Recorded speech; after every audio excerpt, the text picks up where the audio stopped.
diyelim. Örgütlülüğümüz öz savunmamızdır diyelim. Kadın dayanışması yaşatır diyelim.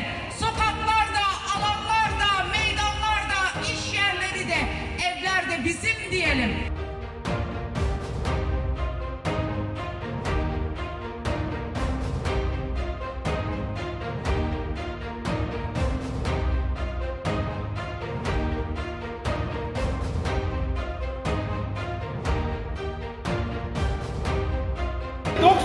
Oyuyla buraya geldim.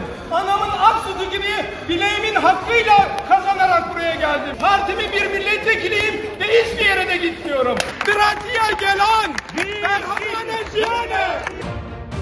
bir kadın hayatını kaybetti. Bir kadın hayatını kaybetti.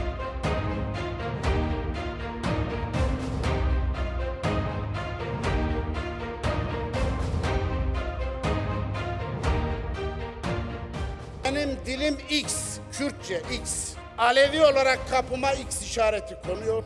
HDP'li olarak politika yapmam yasak ve 3X, 3 bilinmeyenli bir denklem. HDP Kobani davası dediğimiz bu hukuksuz davayı da çürütecektir. Delilleriyle gerçekleri ortaya koymakla elbette ki bunun üstesinden geleceğiz.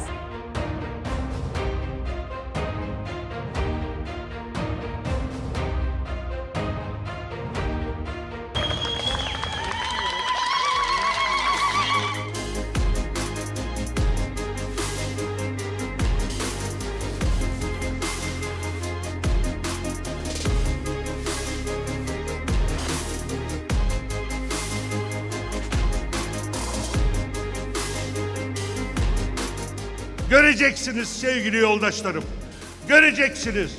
Bu yürüyüşün sonu büyük aydınlığa çıkacak. Bu düzen değişecek.